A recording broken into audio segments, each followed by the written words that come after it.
الحمدللہ رب العالمین والصلاة والسلام علی خاتم النبیین وعلی آلہ وصحبہ اجمعین۔ اعوذ باللہ من الشیطان الرجیم، بسم اللہ الرحمن الرحیم۔ من عمل صالحا من ذکر او انثی وہو مؤمن فلنحیینہ حیاۃ طیبہ ولنجزینہم اجرہم بأحسن ما کانوا یعملون۔ وقال النبی صلی اللہ علیہ وسلم المرۃ اذا صلت خمسہا وصامت شہرہا وحسنت فرجہا وأطاعت بالہا فلتدخل من ای ابواب الجنۃ شاءت، او کما قال علیہ الصلوۃ والسلام۔ اللہ رب العزت کا ارشاد ہے جس کا مفہوم یہ ہے کہ جو کوئی بھی نیک عمل کرے، مرد ہو یا عورت، وہ ایمان والا، اس دنیا میں پاکیزہ زندگی عطا کریں گے اور آخرت میں اسے بہت اچھے طریقے پر اس کے عمل کا بدلہ دیا جائے گا۔ نبی کریم صلی اللہ علیہ وسلم کا ارشاد ہے جس کا مفہوم یہ ہے کہ وہ ایمان والی عورت جس نے 5 نمازیں پڑھیں، رمضان کے روزے رکھے، اپنی عزت کی حفاظت کی اور اپنے خامد کی اطاعت کی، کل قیامت والے دن جب وہ آئے گی تو اس کے لیے جنت کے 8 دروازے کھل جائیں گے۔ اللہم صلی علی محمد وعلی آل محمد مبارک وسلم۔ اللہ تعالیٰ نے دنیا اور آخرت کی مکمل کامیابی پورے دین پر چلنے میں رکھی ہے۔ پورا دین ہماری زندگی میں اور سارے انسانوں کی زندگی میں آ جائے، اس کے لیے اللہ تعالیٰ نے نبی کریم صلی اللہ علیہ وسلم کی ترتیب محنت کو سبب بنایا ہے۔ ختم نبوت کی وجہ سے یہ محنت اس امت کی ذمہ داری ہے۔ یہ محنت ہماری ضرورت بھی ہے اور ہماری ذمہ داری بھی ہے۔ یہ محنت سب سے پہلے 6 صفات پر کرنی پڑے گی۔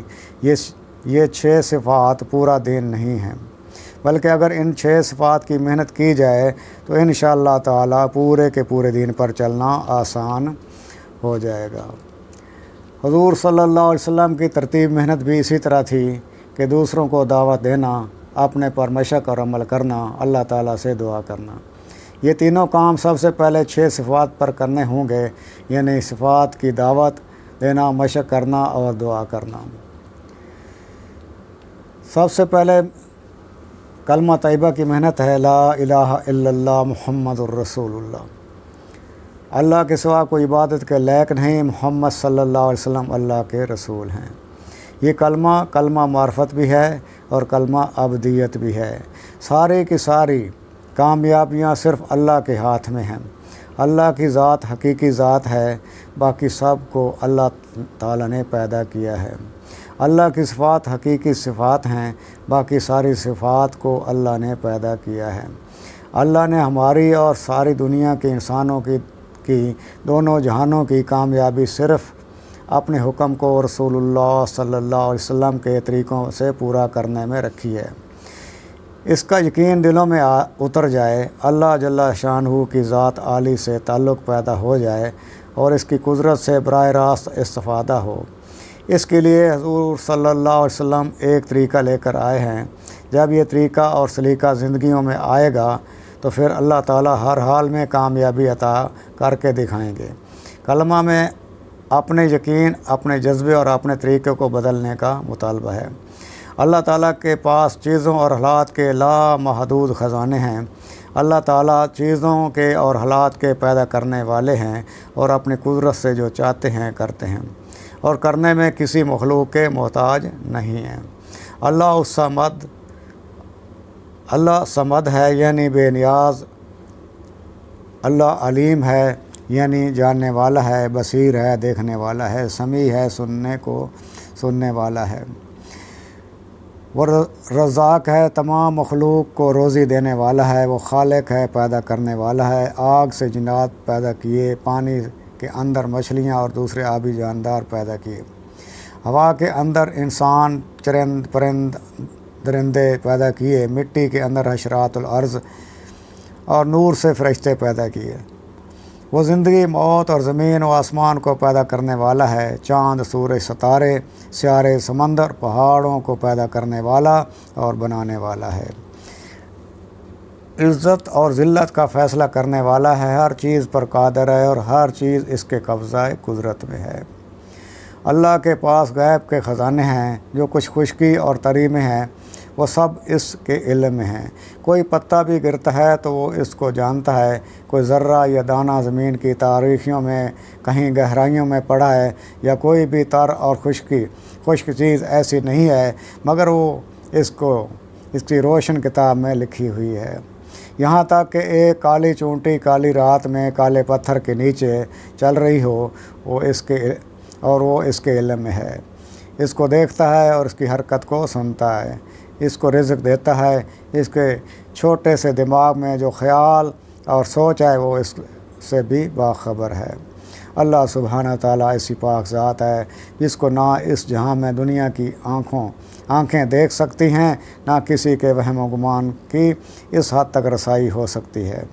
نہ اوصاف بیان کرنے والے اس کے اوصاف بیان کر سکتے ہیں، نہ حوادث زمانہ اس پر اثر انداز ہو سکتے ہیں، نہ گردش روزگار کا اس کو کوئی اندیشہ ہے۔ وہ ذات ہے جو پہاڑوں تک کے اوزان اور سمندروں تک کے پیمانے جانتا ہے، اور بارش کے قطروں تک کی تعداد اور درختوں کے پتوں تک کا شمار جانتا ہے۔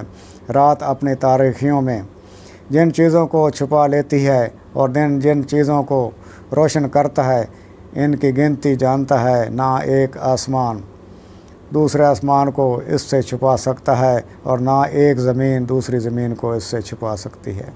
نہ کوئی سمندر ان چیزوں کو جو اس کی تہہ میں ہیں اس سے چھپا سکتا ہے، اور نہ کوئی پہاڑ ان چیزوں کو جو اس کی غاروں میں ہیں اس سے چھپا سکتا ہے۔ گویا کہ اللہ تعالیٰ ایسی صفات اور کمالات والا ہے کہ اگر دنیا کے تمام سمندر سیاہی بن جائیں اور کائنات سمندر بن جائے اور اللہ تعالیٰ کی تعریف لکھنی شروع کر دے، اور کائنات کے جتنے درخت ہیں ان کی کلمیں بن جائیں اور اللہ تعالیٰ کی تعریف لکھنی شروع کر دیں، تو یہ سیاہی ختم ہو جائے، لیکن اللہ رب العزت کی تعریف اور صفات ختم نہیں ہو سکتی۔ وہ ذات ہمیشہ رہے گی، وہ اول ہے، وہ آخر ہے، وہ ظاہر ہے، وہ باطن ہے۔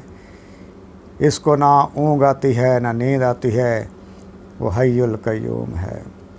اللہ تعالیٰ کے سوا جو کچھ بھی ہے وہ اللہ کی مخلوق ہے، بننے اور استعمال ہونے میں اللہ تعالیٰ کی محتاج ہے۔ وہ سب کا خالق اور مالک ہے، جو چاہے کرے۔ ہمارے دل کا یقین بن جائے کہ اللہ سب کچھ کے بغیر سب کچھ کر سکتے ہیں، اور سارے کا سارا جہان مل کر کچھ بھی اللہ تعالیٰ کی مرضی کے بغیر نہیں کر سکتا۔ وہ اپنی قدرت سے جو چاہتے ہیں کرتے ہیں۔ حضرت آدم علیہ السلام کو بغیر ماں باپ کے پیدا کیا، حضرت عیسیٰ علیہ السلام کو بغیر باپ کے پیدا کیا، ان کی والدہ پاک مریم علیہ السلام کو بند کمرے میں بے موسم کے پھل عطا کیے، ان کو حضرت عیسیٰ علیہ السلام کی پیدائش کے وقت تازہ کھجوریں اور پانی کا چشمہ عطا کیا، حضرت عیسیٰ علیہ السلام کو ماں کی گود میں گویائی عطا فرمائی، مردوں کو زندہ کروایا، حضرت ابراہیم علیہ السلام کے لیے آگ کو گلزار بنایا، حضرت اسماعیل علیہ السلام کی ایڑیاں رگڑنے سے زمین سے آب زمزم نکالا، حضرت یونس علیہ السلام کی مچھلی کے پیٹ میں حفاظت کی، زکریا علیہ السلام کو بڑھاپے میں بیٹا ہونے کی بشارت سنائی، حضرت موسیٰ علیہ السلام کے عصا کو اسدہ بنایا، اسدے سے پھر عصا بنایا اور ان کو بحر کلزم سے راستے دیے، حضرت داؤد علیہ السلام کے لیے لوہے کو موم کی طرح نرم کر دیا، وہ اس سے اوزار بناتے، حضرت سلیمان علیہ السلام کے تخت کو ہوا میں اڑایا، حضرت صالح علیہ السلام کی قوم کے لیے پہاڑ سے اونٹنی کو نکالا، اور اس نے باہر آ کر بچہ جنا، اصحاب کہف کو 309 سال سلایا اور زندہ رکھا، عزیز علیہ السلام کو 100 سال تک سلایا اور ان کے کھانے کو گرم رکھا، نبی کریم صلی اللہ علیہ وسلم کو غار ثور میں حفاظت کی، ان کی انگلی کے اشارے پر چاند کے 2 ٹکڑے کیے، اپنی قدرت سے 7 آسمانوں کے اوپر بلا کر اپنے سامنے بٹھا کر معراج کرایا، جنگ بدر میں مسلمانوں کی 313 کی تعداد کو اپنے سے 3 گنا پر غالب کیا۔ جنگ بدر میں مسلمانوں کی 313 کی تعداد کو اپنے سے 3 گنا زیادہ لشکر پر غالب کیا۔ اصل کرنے والی ذات وہی ہے، زندہ سے مردہ پیدا کر دے، یا مرغی سے انڈا اور مردے سے زندہ پیدا کر دے، انڈے سے مرغی۔ وہ عجیب ہے، بے مثال ہے۔ اللہ تعالیٰ اصل طاقت اللہ تعالیٰ کی طاقت ہے۔ کامیابی مال، ملک اور عہدہ ڈگری میں نہیں ہے، زندگی کا بننا اور بگڑنا اللہ تعالیٰ کے ہاتھ میں ہے۔ یہ سارے دل کا یقین بن جائے کہ اللہ تعالیٰ ہی زندگی بناتے ہیں اور اللہ ہی زندگی بگاڑتے ہیں۔ آگ میں حضرت ابراہیم علیہ السلام کی زندگی بنا دی، نمرود بادشاہ کو تخت پر بٹھا کر اس کی زندگی بگاڑ دی۔ حضرت موسیٰ اور ان کے بغیر اسباب کے میدان تہیہ میں زندگی بنا دی، کھانے کو من و سلوہ عطا کیا، سائے کے لیے بادل قائم کر دیے، پینے کے لیے پتھر سے 12 چشمے جاری کیے۔ حضرت یوسف علیہ السلام کو جیل میں رکھ کر زندگی عطا فرمائی، مصر کی حکومت عطا کی، اس کے مقابلے میں نافرمانی کرنے والوں کو ناکام کیا۔ فرعون، قارون اور حامان کو حکومت، مال اور عہدے دے کر زندگی بگاڑ دی۔ قوم نوح علیہ السلام کو اکثریت میں ناکام کیا۔ قوم عاد کو باوجود طاقت اور قوت کے ناکام کیا۔ قوم سمود اپنی لاجواب انجینئرنگ کے ساتھ ناکام ہوئی۔ قوم سبا کی زبردست نظام زراعت ہوتے ہوئے زندگی بگڑی۔ قوم شعیب علیہ السلام اپنی تجارت میں زندگی بگاڑ بیٹھے۔ قوم لوط علیہ السلام کی اللہ تعالیٰ نے ان کے برے عملوں پر زندگی اجاڑ دی، جبکہ اللہ تعالیٰ نے صحابہ کرام کی کچے جھونپڑیوں میں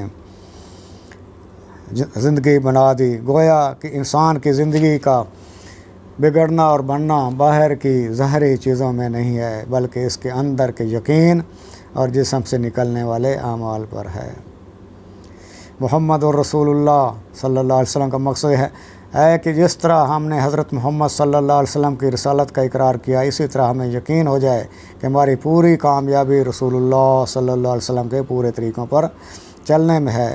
غیروں کے طریقوں پر چلنے میں 100% ناکامی ہے۔ تمام راستے سوائے نبی کریم صلی اللہ علیہ وسلم کے راستے کے تباہی اور بربادی کی طرف جاتے ہیں۔ اللہ پاک کا فرمان ہے کہ اے محمد صلی اللہ علیہ وسلم کہہ دیجئے، اے لوگو، اگر تم اللہ تعالیٰ کی ذات کے ساتھ محبت کرتے ہو تو میری تابع داری کرو، اللہ پاک تم سے محبت کرے گا اور تمہارے گناہوں کو معاف فرما دے گا۔ رسول اللہ صلی اللہ علیہ وسلم نے فرمایا، جس کا مفہوم یہ ہے کہ میرے سارے امتی جنت میں داخل ہوں گے مگر جس نے انکار کیا۔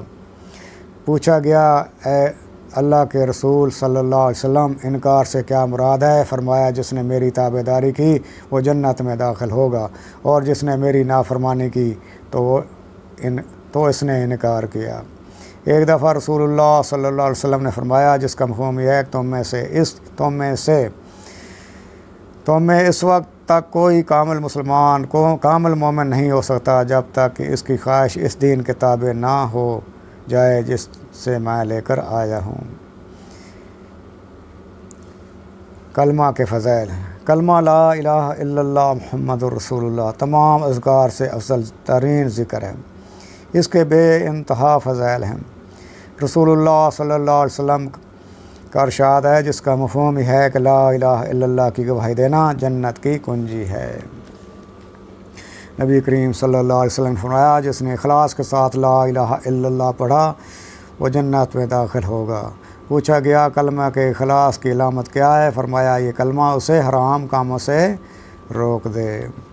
نبی کریم صلی اللہ علیہ وسلم سے دریافت کیا گیا کہ آپ صلی اللہ علیہ وسلم کی شفاعت کا سب سے زیادہ نفع اٹھانے والا قیامت کے دن کون شخص ہوگا؟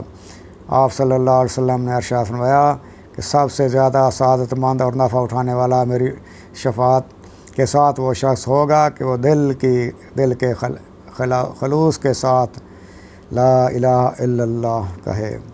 ایک مرتبہ حضرت موسیٰ علیہ السلام نے اللہ جل شانہ کی پاک بارگاہ میں عرض کیا کہ مجھے کوئی ورد تعلیم فرما دیجئے جس سے آپ کو یاد کیا کروں اور آپ کو پکارا کروں۔ ارشاد خداوندی ہوا کہ لا الہ الا اللہ کہا کرو۔ انہوں نے عرض کیا میرے رب میں تو کوئی ایسی خاص چیز مانگتا ہوں جو مجھے ہی کو عطا ہو۔ ارشاد ہوا کہ اگر 7 آسمان اور 7 زمینیں ایک پلڑے میں رکھ دی جائیں اور دوسری طرف لا الہ الا اللہ کو رکھا جائے تو کلمے والا پلڑا جھک جائے گا۔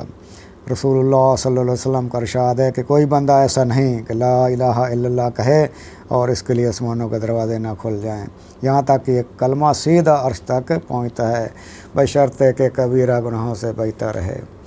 حضور اقدس صلی اللہ علیہ وسلم نے ارشاد فرمایا کہ اپنے ایمان کی تجدید کرتے رہا کرو، یعنی تازہ کرتے رہا کرو۔ صحابہ نے عرض کیا یا رسول اللہ صلی اللہ علیہ وسلم ایمان کی تجدید کس طرح کریں؟ ارشاد فرمایا لا الہ الا اللہ کو کثرت سے پڑھا کرو۔ حضور اقدس صلی اللہ علیہ وسلم کا ارشاد ہے کہ لا الہ الا اللہ کا اقرار کثرت سے کرتے رہا کرو قبل اس کے کہ ایسا وقت آئے کہ تم اس کلمہ کو نہ کہہ سکو۔ نبی کریم صلی اللہ علیہ وسلم کا ارشاد ہے کہ میں ایک ایسا کلمہ جانتا ہوں کہ کوئی بندہ ایسا نہیں کہ دل سے حق سمجھ کر اس کو پڑھے اور اسی حال میں مر جائے مگر وہ جہنم پر حرام ہو جائے۔ اور وہ کلمہ ہے لا الہ الا اللہ۔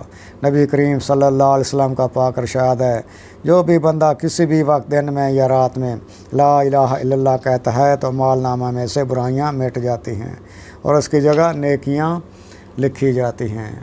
رسول مقبول صلی اللہ علیہ وسلم کا پاک ارشاد ہے کہ لا الہ الا اللہ پر نہ قبروں میں وحشت ہوگی نہ میدان حشر میں۔ اس وقت گویا وہ منظر میرے سامنے ہے جب وہ اپنے سروں سے مٹی جھاڑتے ہوئے قبروں سے اٹھیں گے اور کہیں گے تمام تعریفیں اس اللہ کے لیے ہیں جس نے ہم سے رنج و غم دور کر دیا۔ دوسرے حدیث میں ہے کہ لا الہ الا اللہ والوں پر نہ موت کے وقت وحشت ہوگی نہ قبر کے وقت۔ تاجدار مدینہ صلی اللہ علیہ وسلم نے ارشاد فرمایا جو شخص بھی اس حال میں مرے کہ لا الہ الا اللہ محمد الرسول اللہ کی پکے سچے دل سے گواہی دیتا ہو ضرور جنت میں داخل ہوگا۔ دوسری حدیث میں ہے کہ ضرور اللہ تعالیٰ اس کی مغفرت فرما دیں گے۔ حضور اقدس صلی اللہ علیہ وسلم نے فرمایا کہ عمل کے لیے اللہ کے یہاں پہنچنے کے لیے درمیان میں حجاب ہوتا ہے۔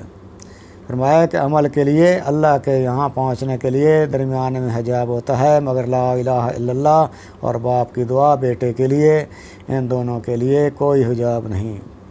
رسول اللہ صلی اللہ علیہ وسلم کا ارشاد ہے کہ نہیں آئے گا کوئی شخص قیامت کے دن کہ لا الہ الا اللہ کو اس طرح کہتا ہو کہ اللہ کی رضا کے سوا کچھ مقصود نہ ہو مگر جہنم اس پر حرام ہوگی۔ سید البشر رحمۃ اللہ علیہ صلی اللہ علیہ وسلم کا ارشاد ہے لا الہ الا اللہ سے نہ کوئی عمل بڑھ سکتا ہے اور نہ یہ کلمہ کسی گناہ کو چھوڑ سکتا ہے۔ رحمۃ اللہ علیہ کا ارشاد ہے کہ جو شخص 100 مرتبہ لا الہ الا اللہ پڑھے حق تعالیٰ شانہ قیامت کے دن اس کو ایسا روشن چہرہ والا اٹھائیں گے جیسے 14ویں رات کا چاند ہوتا ہے، اور جس دن یہ تسبیح پڑھے اس دن اس سے افضل عمل والا وہی شخص ہوگا جو اس سے زیادہ پڑھے۔ کلمہ کا یقین کیسے آئے گا؟ اس کلمہ کا یقین کو حاصل کرنے کے لیے بار بار اس کلمے کو کے یقین کو بولنا، بار بار اس کو سننا اور اس کو سوچنا، اپنی دعا کی طاقت کو قوت کو بڑھانا، اپنی ذات سے ان کو کرنا، دوسروں کو کلمہ کی یقین کے فضائل سنا کر اس کی محنت کے لیے تیار کرنا، یعنی ایک طرف تو اللہ کی بڑھائی ربوبیت اور قدرت بیان کرنا، دوسرا جس چیز کی مجمع میں یا انفرادی دعوت دی ہے رو رو کر اللہ سے دعا بھی مانگنا۔ کلمہ پڑھنے کے بعد دوسرا حکم نماز کا ہے۔ نماز کا مقصد ہے کہ 24 گھنٹے کی زندگی صرف و صلاۃ پر آ جائے۔ جیسے کلمہ کا مقصد ہے باہر کی زندگی ٹھیک ہو جائے، نماز اللہ تعالیٰ کی قدرت ہے، براہ راست فائدہ حاصل کرنے کا ذریعہ ہے۔ سر سے پیر تک اللہ کی رضا والے مخصوص طریقے پر پابندیوں کے ساتھ اپنے آپ کو استعمال کرنا، آنکھوں کا، کانوں کا، ہاتھوں کا، پیروں کا اور زبان کا استعمال صحیح ہو، دھیان صحیح ہو، اللہ کا ڈر، خوف اور عاجزی والی نماز ہو، فضائل کے احتضار کے ساتھ اللہ کو راضی کرنے کے جذبے سے اور نفس کے مجاہدے کے ساتھ نماز ادا کی جائے۔ یہ یقین ہو کہ اللہ تعالیٰ اپنی قدرت سے ہر ضرورت پوری کریں گے۔ قیام، رکوع، سجدے اور قعدہ میں دھیان جمایا جائے کہ اللہ مجھے دیکھ رہے ہیں۔ نماز فرشتوں کی عبادات کا مجموعہ ہے۔ فرشتے کوئی قیام میں ہیں، کوئی رکوع میں، کوئی سجدے میں اور کوئی قعدہ کی حالت میں ہے۔ نماز کو نبی کریم صلی اللہ علیہ وسلم کے طریقے کے ساتھ ادا کیا جائے۔ آپ صلی اللہ علیہ وسلم نے فرمایا کہ نماز اس طرح ادا کرو جس طرح تم مجھے ادا کرتے ہوئے دیکھتے ہو۔ نماز میں خشوع و خضوع پیدا کیا جائے، نماز کے اوقات، شرائط، ارکان اور آداب کی پوری حفاظت کی جائے۔ نماز مسائل سیکھ کر پڑھی جائے اور فضائل کو ذہن میں رکھا جائے۔ ہر نماز کو پہلی نماز سے بہتر اور زندگی کی آخری نماز سمجھ کر پڑھا جائے۔ نماز کے فضائل بہت زیادہ ہیں، جن میں سے چند ایک ہی ہیں۔ اللہ جل شانہ نے فرمایا کہ بے شک کامیاب ہو گئے وہ مومن جو اپنی نمازوں میں خشوع کرنے والے ہیں۔ حدیث مبارکہ میں نماز کے بے شمار فضائل بیان کیے گئے ہیں۔ رسول اللہ صلی اللہ علیہ وسلم نے ارشاد فرمایا کہ قیامت کے دن سب سے پہلے جس چیز کا حساب ہوگا وہ نماز ہے۔ بس اگر نماز پوری نکل آئی تو باقی اعمال بھی پورے نکلیں گے، اور اگر یہ بیکار نکلی تو باقی اعمال بھی خراب ہو جائیں گے۔ نبی کریم صلی اللہ علیہ وسلم کا ارشاد ہے، اللہ تعالیٰ نے میری امت پر سب سے پہلے نماز فرض کی ہے اور قیامت میں سب سے پہلے نماز کا حساب ہوگا۔ نماز کے بارے میں اللہ سے ڈرو۔ نماز جنت کی کنجی ہے، نماز دین کا ستون ہے، نماز مومن کی معراج ہے، نماز دل کا نور ہے، نماز افضل جہاد ہے، نماز ہر متقی کی قربانی ہے، نماز اسلام کی علامت ہے، نماز شیطان کا منہ کالا کرتی ہے۔ آدمی کے اور شرک کے درمیان نماز حائل ہے۔ سب سے افضل عمل اول وقت نماز پڑھنا ہے۔ افضل ترین نماز آدھی رات کی ہے۔ آخر رات کی 2 رکعتیں تمام دنیا سے افضل ہیں۔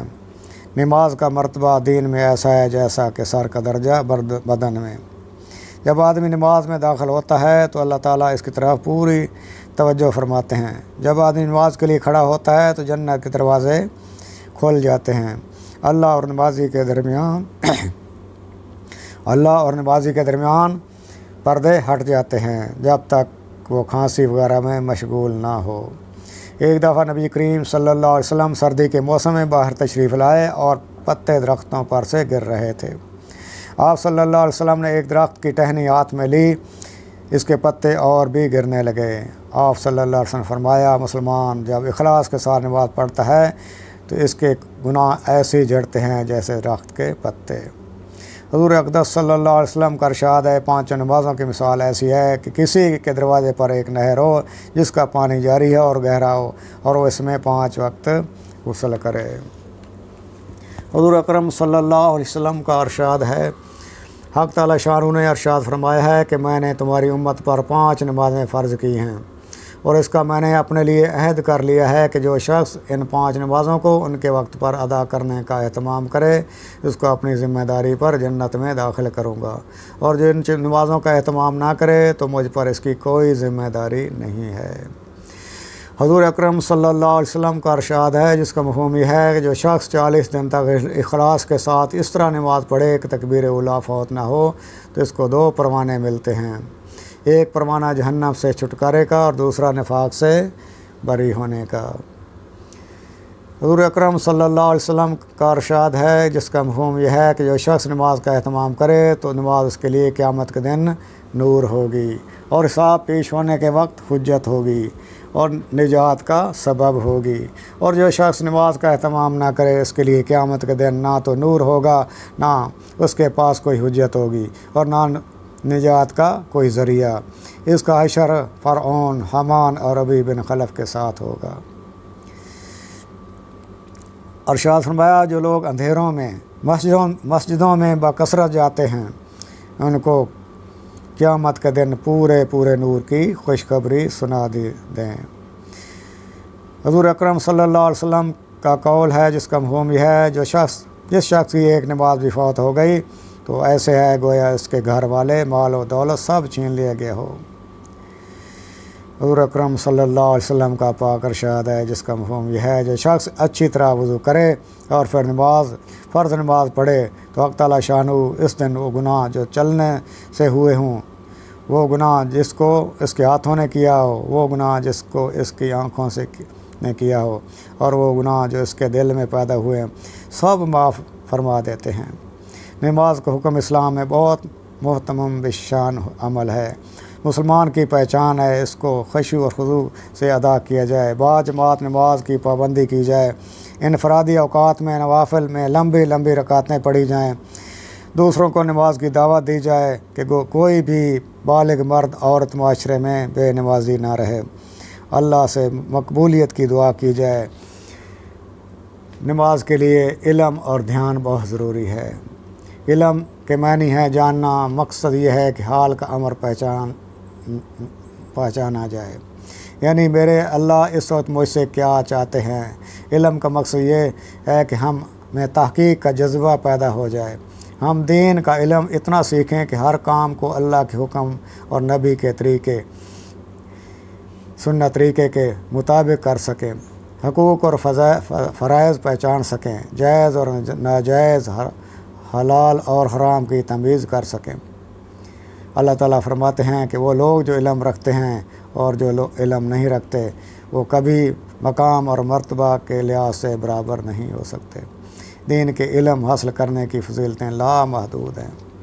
حدیث کا مفہوم ہے جو شخص دین کا علم حاصل کرنے کے لیے گھر سے نکلتا ہے تو فرشتے اس کی خوشنودی کے لیے اپنے پر بچھاتے ہیں اور جنت کا راستہ اس کے لیے آسان کر دیا جاتا ہے۔ ایک حدیث میں آیا ہے کہ جس کا مفہوم یہ ہے کہ علم صرف اللہ کے لیے سیکھنا اللہ کے خوف کے حکم میں آتا ہے، اس کی طلب اور تلاش عبادت ہے، اس کا یاد کرنا تسبیح ہے، اس کا پڑھنا صدقہ ہے، اس کی تحقیق میں بحث کرنا جہاد ہے، اس کا اہل پر خرچ کرنا قرب الہی ہے، یہ جنت کے راستوں کا نشان ہے، سفر کا ساتھی ہے، تنہائی میں ایک محدث ہے، یہ خوشی اور رنج میں دلیل ہے، یہ دشمنوں پر تلوار ہے، اس کا مطالبہ روزوں کے برابر ہے، اس کا مطالعہ روزوں کے برابر ہے، اس سے حلال حرام کی پہچان ہوتی ہے، علم عمل کا امام ہے اور عمل اس کا تابع ہے، سعید لوگوں کو اس کا الہام کیا جاتا ہے اور بخت اس سے محروم ہوتے ہیں، یہ دلوں کی روشنی آنکھوں کا نور ہے۔ علم کی وجہ سے بندہ امت کے بہترین افراد تک پہنچ جاتا ہے، حق تعالیٰ شانہ اس کی وجہ سے ایک جماعت علماء کرام کو بلند مرتبہ کرتا ہے، وہ خیر کی طرف بلانے والے ہوتے ہیں اور ایسے امام ہوتے ہیں کہ ان کے نقش قدم پر چلا جائے، فرشتے ان سے دوستی کی رغبت کرتے ہیں اور اپنے پروں کو برکت اور محبت کے طور پر ان پر ملتے ہیں۔ نبی کریم صلی اللہ علیہ وسلم کا ارشاد ہے کہ ایک فقیہ عالم شیطان پر 1000 عابدوں سے زیادہ بھاری ہے، مطلب یہ ہے کہ جاہل آدمی کتنا ہی عابد ہو شیطان کو اس پر قابو پا لینا آسان ہے، مگر عالم پر قبضہ کرنا بہت ہی مشکل ہے۔ عالم کی فضیلت جاہل عابد پر ایسی ہے جیسے چاند کی ستاروں پر۔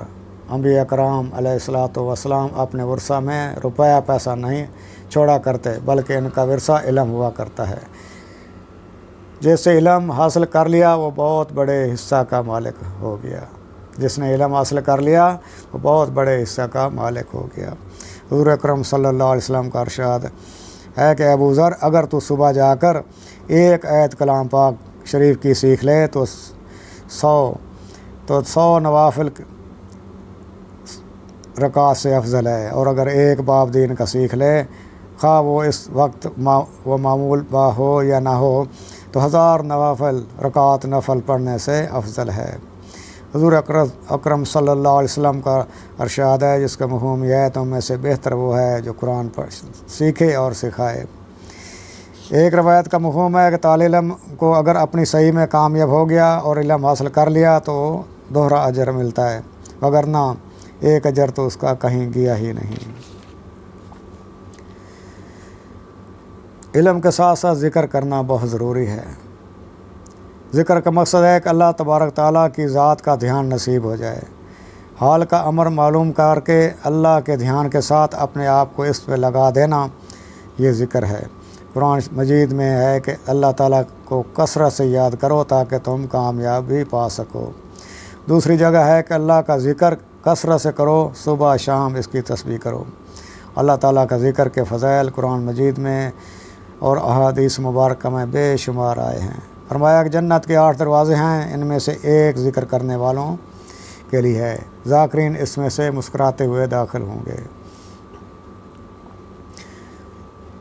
حضور اکرم صلی اللہ علیہ وسلم کا ارشاد ہے، جو شخص اللہ کا ذکر کرتا ہے اور جو نہیں کرتا، ان دونوں کی مثال زندہ اور مردہ کی سی ہے۔ ذکر کرنے والا زندہ اور ذکر نہ کرنے والا مردہ ہے۔ ذکر اللہ کی طرف رجوع پیدا کرتا ہے، جس سے رفتہ رفتہ یہ نوبت آ جاتی ہے کہ ہر چیز میں حق تعالی شانہ اس کی جائے پناہ اور ماوا و ملجا بن جاتے ہیں۔ اللہ کا ذکر شیطان کو دفع کرتا ہے، اللہ کی خوشنودی اور قرب کا سبب ہے، بدن کو اور دل کو قوت دیتا ہے، چہرہ اور دل کو منور کرتا ہے، اللہ کی مغفرت کا دروازہ کھولتا ہے، دلوں کو زنگ سے صاف کرتا ہے، سکینہ اور رحمت کے اترنے کا سبب ہے۔ ذکر کی مجلسیں فرشتوں کی مجلسیں ہیں۔ یہ ایک ایسا درخت ہے جس پر معارف کے پھل لگتے ہیں۔ ذکر شکر کی اور اللہ سے دوستی کی جڑ ہے۔ ذکر جنت میں گھر اور محلات تعمیر ہوتے ہیں۔ ذکر سے جنت میں گھر اور محلات تعمیر ہوتے ہیں۔ نبی کریم صلی اللہ علیہ وسلم کا ارشاد ہے، جس کا مفہوم یہ ہے کہ بہت سے لوگ ایسے ہیں جو دنیا میں نرم نرم بستروں پر اللہ کا ذکر کرتے ہیں، جس کی وجہ سے حق تعالی شانہ جنت کے اعلیٰ درجوں میں ان کو پہنچا دیتا ہے۔ حدیث کا مفہوم ہے، ایک شخص کے پاس بہت سے روپے ہوں اور وہ ان کو تقسیم کر رہا ہو، دوسرا شخص اللہ کے ذکر میں مشغول ہو تو ذکر کرنے والا افضل ہے۔ نبی کریم صلی اللہ علیہ وسلم کا ارشاد ہے، اللہ کے ذکر سے بڑھ کر کسی آدمی کا کوئی عمل عذاب قبر سے نجات دینے والا نہیں ہے۔ نبی کریم صلی اللہ علیہ وسلم کا ارشاد فرمایا کہ جب جنت کے باغوں میں سے گزرو تو خوب چرو۔ کسی نے عرض کیا، یا رسول اللہ صلی اللہ علیہ وسلم، جنت کے باغ کیا ہیں؟ ارشاد فرمایا، ذکر کے حلقے۔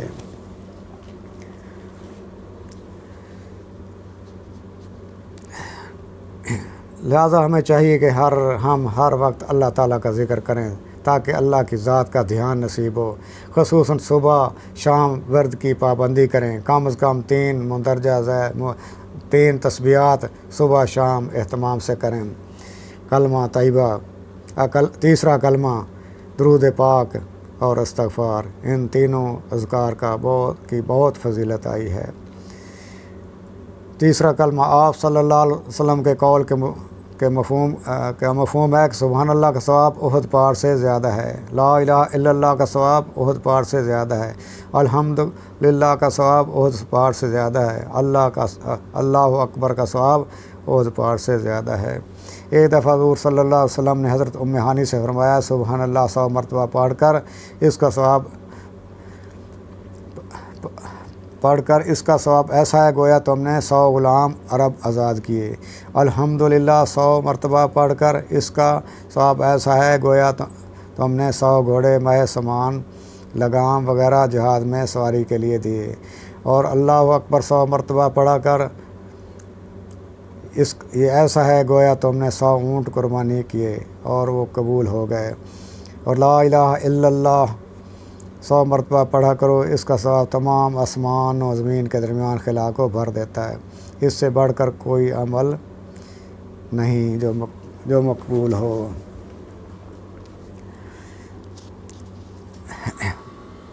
حضور اکرم صلی اللہ علیہ وسلم کا ارشاد ہے، مجھ پر درود شریف پڑھنا پل صراط پر گزرنے کے وقت نور ہے، اور جو شخص جمعہ کے دن 80 دفعہ مجھ پر درود بھیجے، اس کے 80 سال کے گناہ معاف کر دیے جاتے ہیں۔ حضور صلی اللہ علیہ وسلم نے فرمایا، زیادہ سے زیادہ اللہ کے سامنے استغفار کیا کرو، اس لیے کہ میں خود دن میں 100 مرتبہ استغفار کرتا ہوں۔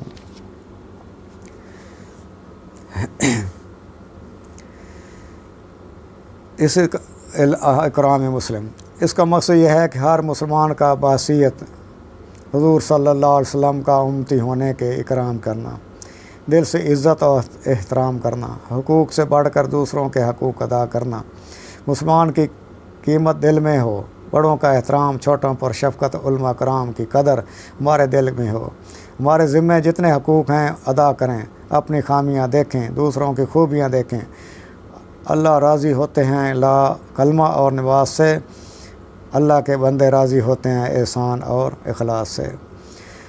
دوسروں کے ساتھ عدل اور انصاف کیا جائے، اولین اور آخرین کے بہترین اخلاص یہ ہیں کہ جو تو اس سے ناتا توڑے تو اس سے ناتا جوڑ، جو تجھے اپنی عطا سے محروم کرے اسے عطا کر، جو تیرے اوپر ظلم کرے تو اسے معاف کر۔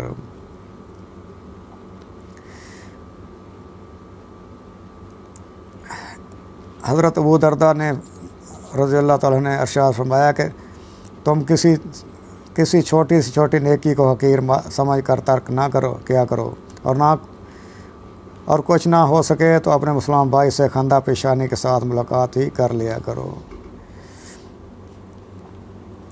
جو شخص کسی مسلمان کے کام میں کوئی کوشش کرتا ہے تو اللہ تعالیٰ اس کے کام میں صحیح کرتا ہے۔ جو شخص کسی مسلمان کی تکلیف دور کرتا ہے تو اللہ تعالیٰ اس کی تکلیف کو دور کرتا ہے۔ جو شخص کسی مظلوم کے ساتھ چلا اور اس کے معاملے میں کوشش کی یہاں تک کہ اس کا حق ثابت کر دیا تو اللہ رب العزت ایسے بندے کو قیامت کے دن پل صراط پر ثابت قدم رکھے گا۔ جو شخص کسی کی ایک ضرورت پوری کرے اللہ اس کی 73 ضرورتیں پوری کرتے ہیں۔ ایک دنیا کے لیے کافی ہو جائے گی، باقی 72 جنت میں درجات بلند کرنے کا ذریعہ بنے گی۔ اللہ تعالیٰ ہمیشہ اپنے بندے کے کام میں لگا رہتا ہے جب تک وہ بندہ کسی دوسرے مسلمان کے کام میں لگا رہتا ہے۔ نبی کریم صلی اللہ علیہ وسلم کا ارشاد ہے جو شخص کسی مسلمان کی پردہ پوشی کرتا ہے اللہ تعالیٰ دنیا اور آخرت میں اس کی پردہ پوشی فرماتے ہیں، اور اللہ تعالیٰ بندہ کی مدد فرماتے ہیں جب تک وہ اپنے بھائی کی مدد کرتا ہے۔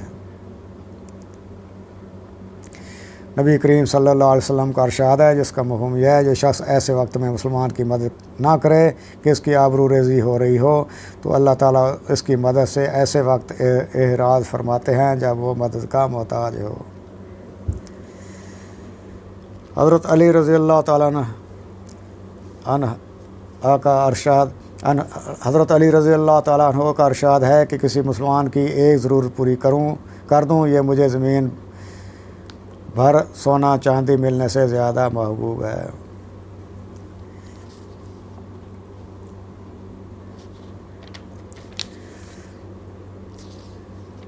صحیح نیت۔ اخلاص نیت کا مقصد یہ ہے کہ ہم ہر عمل خالص اللہ پاک کی رضا کے جذبے سے کرنے والے بن جائیں۔ ریا، دکھلاوا، شہرت بالکل نہ ہو۔ کسی عمل سے دنیا کی طلب یا اپنی حیثیت بنانا مقصود نہ ہو۔ کسی نے ایک نوجوان کو عجیب نصیحت کی، اے لڑکے اپنی کشتی کو مضبوطی سے پکڑ لے کہ سمندر بہت گہرا ہے، توشہ ساتھ لے لے سفر بڑا لمبا ہے، اپنی کمر کو خوب کس لے راستہ بڑا کٹھن ہے، نیت کو ٹھیک کر لے کہ دیکھنے والا بڑا باریک بین ہے۔ اللہ سبحانہ و تعالیٰ کا قرآن مجید میں حکم موجود ہے جس کا مفہوم یہ ہے کہ بس عبادت کرو اللہ تعالیٰ کی اس حال میں کہ تیری بندگی خالص اس کے لیے ہو۔ لہذا یہ ضروری ہے مسلمان اور خصوصاً مبلغین حضرات اپنی ہر عبادت، ہر تقریر اور تحریر کو خلوص اور اخلاص کے ساتھ تھوڑا سا عمل بھی دینی دنیاوی ثمرات کے اعتبار سے بہت بڑا ہوا ہے۔ بغیر اخلاص کے نہ دنیا میں اس کا کوئی اثر ہے اور نہ آخرت میں کوئی اجر ہے۔ نبی کریم صلی اللہ علیہ وسلم کا ارشاد ہے کہ حق تعالیٰ شانہ تمہاری صورتوں اور تمہارے مالوں کو نہیں دیکھتے بلکہ تمہارے دلوں اور اعمال کو دیکھتے ہیں۔ ایک حدیث میں وارد ہے کہ نبی کریم صلی اللہ علیہ وسلم سے کسی نے پوچھا ایمان کیا چیز ہے؟ حضور صلی اللہ علیہ وسلم ارشاد فرمایا اخلاص۔ دوسری جگہ فرمایا خوشحالی ہو اخلاص والوں کے لیے، وہ ہدایت کے چراغ ہیں، اللہ رب العزت ان کے ذریعے سے بڑے بڑے فتنوں کو دور کر دیتے ہیں۔ حضرت معاذ رضی اللہ تعالیٰ عنہ کو جب نبی کریم صلی اللہ علیہ وسلم نے یمن کا حاکم بنا کر بھیجا تو انہوں نے درخواست کی کہ مجھے کوئی نصیحت فرما دیجیے۔ حضور صلی اللہ علیہ وسلم نے فرمایا دین میں اخلاص کا اہتمام رکھنا کہ اخلاص کے ساتھ تھوڑا سا عمل بھی کافی ہے۔ کسی نے نیکی کی نیت کی لیکن اس کی نیکی کا وقوع نہیں ہوا تب بھی ایک نیکی لکھ دی جاتی ہے۔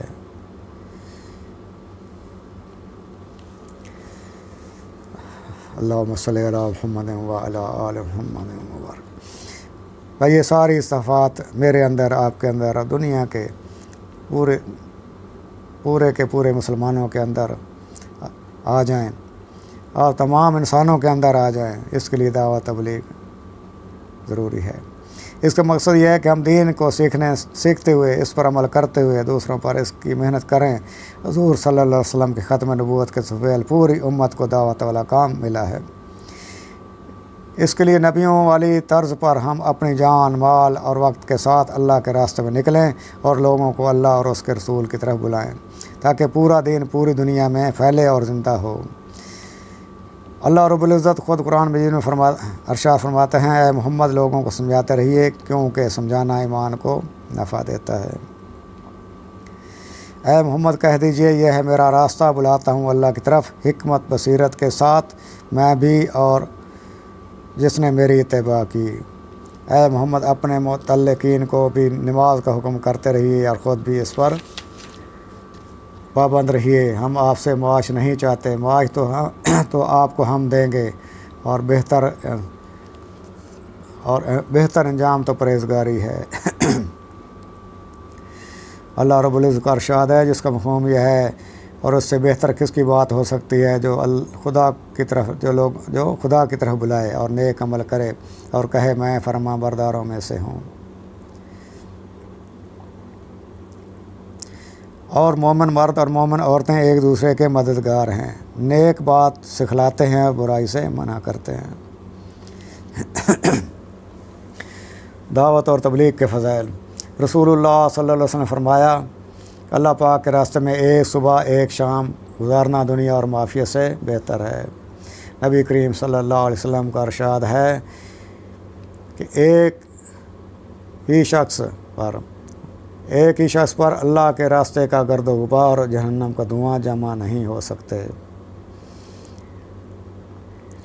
نبی کریم صلی اللہ علیہ وسلم نے ایک مرتبہ حضرت علی رضی اللہ تعالیٰ عنہ سے ارشاد فرمایا کہ اگر تیری وجہ سے ایک شخص کو اللہ پاک ہدایت کر دے تو یہ تیرے لیے سر اونٹوں سے بہتر ہے۔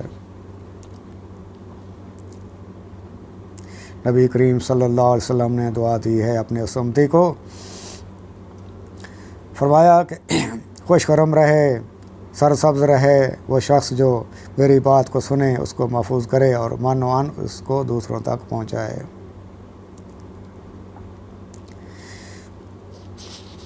ایک روایت میں ہے نبی کریم صلی اللہ علیہ وسلم نے قسم کھا کر فرمایا کہ تم امر بالمعروف اور نہی عن المنکر کرتے رہو اور ظالموں کو ظلم سے روکتے رہو اور حق بات کی طرف کھینچ کر لاتے رہو، ورنہ تمہارے قلوب بھی اس طرح غلط کر دیے جائیں گے جس طرح ان لوگوں کے کر دیے گئے اور ان پر لعنت اور تم پر بھی کر دیے گئے اور تم پر بھی لعنت ہوگی جس طرح ان پر یعنی بنی اسرائیل پر لعنت ہوئی۔ فرمایا اگر کسی جماعت میں کوئی شخص کسی گناہ کا ارتکاب کرتا ہے اور وہ جماعت اور قوم باوجود قدرت کے اس شخص کو اس گناہ سے نہیں روکتی تو ان پر مرنے سے پہلے دنیا میں اللہ کا عذاب مسلط ہو جاتا ہے۔ ایک دفعہ آپ صلی اللہ علیہ وسلم نے فرمایا لوگو اللہ تعالیٰ کا ارشاد ہے کہ امر بالمعروف اور نہی عن المنکر کرتے رہو، مبادا وقت آ جائے کہ تم دعا مانگو اور قبول نہ ہو، تم سوال کرو اور سوال پورا نہ کیا جائے، تم اپنے دشمنوں کے خلاف مجھ سے مدد چاہو اور میں تمہاری مدد نہ کروں۔ یہ کلمات طیبہ نبی کریم صلی اللہ علیہ وسلم نے ارشاد فرمائے اور ممبر سے نیچے تشریف لائے۔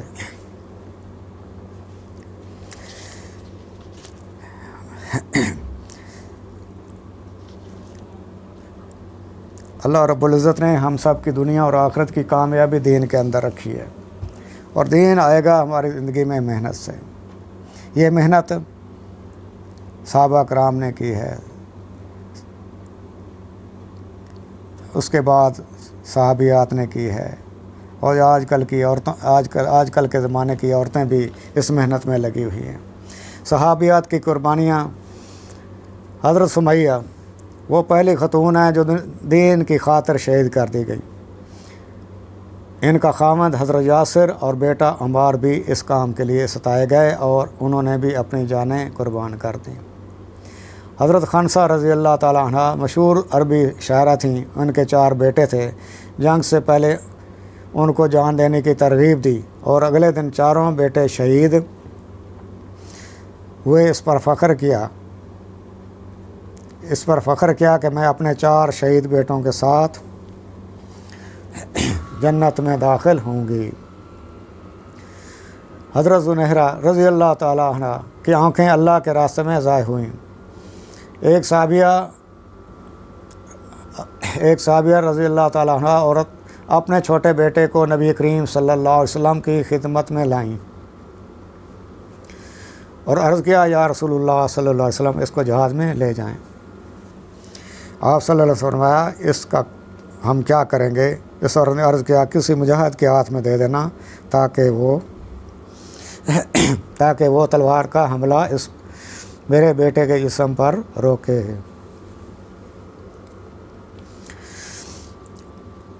ایک صحابیہ حضرت ام شریک رضی اللہ تعالیٰ عنہ وہ دعویٰ دیتی تھیں۔ کافروں نے اس کو بہت ستایا اور آخر تنگ آ کر کافروں نے مکہ سے باہر بستی میں ان کو میکے چھوڑ کر آنے کا فیصلہ کیا۔ وہ کافر لے کر چلے، راستے میں کھانے پینے کو کچھ نہ دیا۔ ایک جگہ وہ خود سائے میں آرام کر رہے تھے اور یہ دھوپ میں بندھی ہوئی پڑی تھی، مرنے کے قریب ہو گئیں۔ اللہ تعالیٰ نے آسمان سے ایک ڈول پانی اتارا اور ان کے قریب آ گیا اور اس نے پیا۔ اس منظر کو دیکھ کر وہ کافر مسلمان ہو گئے۔ اس طرح صحابیات نے دین پھیلانے میں بہت قربانیاں دی ہیں۔ خلفۂ راشدین میں 2 خلیفہ حضرت عمر رضی اللہ تعالیٰ عنہ اور حضرت عثمان رضی اللہ تعالیٰ عنہ اپنے رشتہ دار صحابی عورتوں کی وجہ سے مسلمان ہوئے۔ اسلام میں پہلی شہید عورت حضرت سمیہ رضی اللہ تعالیٰ عنہ ہے۔ اسلام میں سب سے زیادہ دین کی خاطر مال اور جان خرچ کرنے والی عورت حضرت ختیجہ رضی اللہ تعالیٰ عنہ ہے۔ اسلام میں سب سے زیادہ عالمہ مقدسہ عورت حضرت عائشہ صدیقہ رضی اللہ تعالیٰ عنہ ہیں۔ آج کے دور کی مسلمان خواتین کی ذمہ داری ہے اور وہ آج بھی قربانیاں دے سکتی ہیں اور دعوت اور تبلیغ کا کام بہت آسانی سے کر سکتی ہیں۔ الحمدللہ آج بھی سینکڑوں ہزاروں عورتوں نے دعوت کا کام میں وقت لگایا ہے اور اپنی زندگی کو اسلام کی طرز پر ڈالا ہے اور اپنی فکر اور صلاحیت کو بروئے کار لا کر بے شمار عورتوں کو تبلیغ کے کام سے جوڑنے کا ذریعہ بن رہی ہیں۔ نیک عورت کے فضائل نیک عورت کے فضائل میں سے ہے جو نیک عورت اپنے خاوند کو اللہ کے راستے میں بھیجے اور دین کی پابندی کر کے گھر میں اپنے آپ کو مقید رکھے، وہ اپنے خاوند سے 500 سال پہلے جنت میں جائے گی۔ وہ 70,000 حوروں کی سردار ہوگی اور یاقوت کے گھوڑے پر بیٹھ کر اپنے خاوند کا جنت کے دروازے پر انتظار استقبال کرے گی۔ جنت میں آدمی اللہ کے دیدار کے لیے جائیں گے اور ایک نیک پاک دامن عورت کو اللہ پاک خود آ کر اپنا دیدار کرائیں گے، بشرطے کہ یہ عورت تقوی والی اور پردہ کے ساتھ زندگی گزارنے والی ہو۔ ایک پاک دامن عورت 70 ولیوں سے افضل ہے۔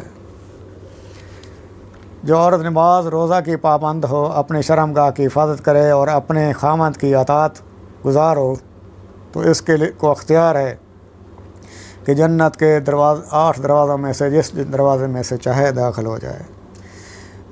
جو عورت اپنے گھر میں اللہ کا ذکر کرتے ہوئے جھاڑو دے، حق تعالی شان ہو اس کو بیت اللہ میں جھاڑو دینے کا ثواب عطا فرماتے ہیں۔